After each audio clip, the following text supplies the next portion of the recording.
I really do believe the creation account is one of the most important things the Bible teaches. It explains why we're here and why we exist. What we learn about Adam and Eve, the first two humans that were ever created, explains why the world is the way it is. After the 6 days of creation, God declared that everything he created was good, which means man was good as well, but he also gave them a free will. Which means they had a choice to obey or disobey, and God really only gave them one commandment, not to eat of the tree of knowledge of good and evil, or else they would die. It's just one simple commandment really, to not eat a certain fruit. But Satan, of course, being who he is, tempted Eve to eat the fruit, telling her that they could be like gods, knowing good and evil, and that they wouldn't die. So Eve, being tempted and believing Satan, did eat the fruit and also gave Adam to eat, and that's when sin and death entered the world. Not because God wants us to suffer, but because he gave us the choice, and we chose sin. There should be no questions about where we came from, why we exist, or why problems exist in the world today. It's all answered in the book of Genesis. Bad things will happen, but that's just because all humans are sinners and the world is a wicked place. Because ultimately, God is not the one who brought sin into the world, we brought it upon ourselves. But God is always there to help us if we ever need it. He still loves us despite our rebellion and always wanting to do things our way. Concerning this build, I chose the moment when Adam and Eve were both being tempted to sin against God, right as the fall was happening. So you do see the peace and harmony of all of the creation around, but also you start to see the corruption of sin taking over.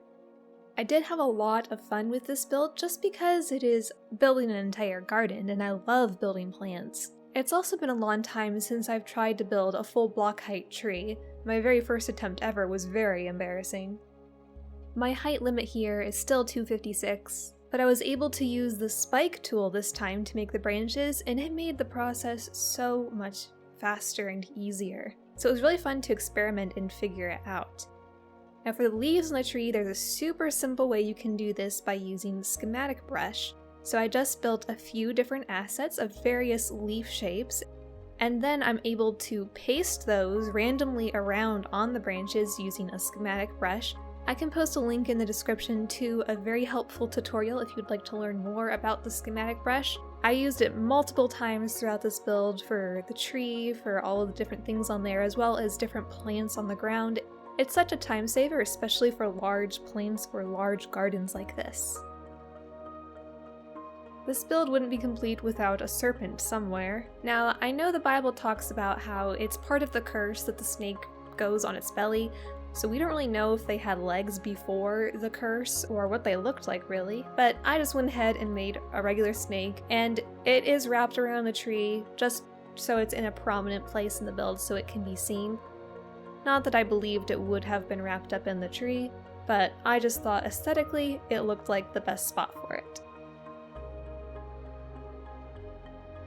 The rest of the build is pretty straightforward. I just get to fill in this space that I've created with a bunch of nature. I wanted to do a variety of animals and plants. I was having a hard time coming up with good animals to add to this. I sort of wish I added some larger animals, but due to the scale of this build, I went with typically smaller or medium-sized animals, just so it would fit in the space better. But it was really fun to experiment because some of these animals I've never attempted to build before, and I think they all turned out really, really cute.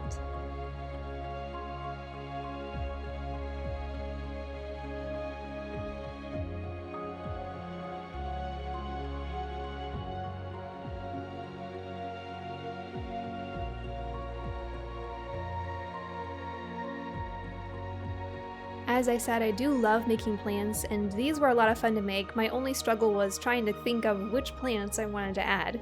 I tried to go for a mix of wild-looking plants or plants you'd even find in your garden. I didn't really know what kind of plants to do, so I just did a bunch of random ones. I think the main difficulty with plants for me is just the limitations on the green blocks we have. I was able to put them together fairly quickly with the help of the Schematic brush and, of course, Archeon.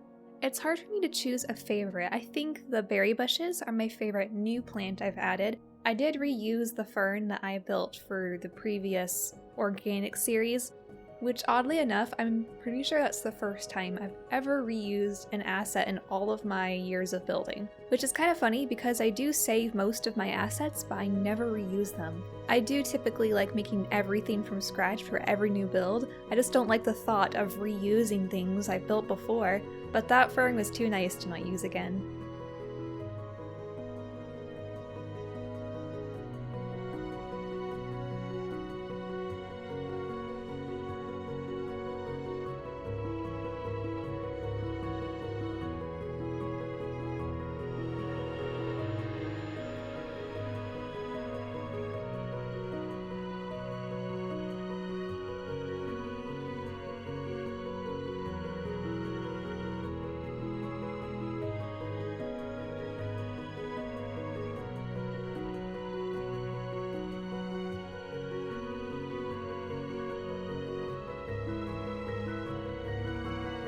I think I made the space for the garden a little larger than I intended. I really had no intent for how large to make this, I just picked a random size, and I wanted to fill it in as much as I could.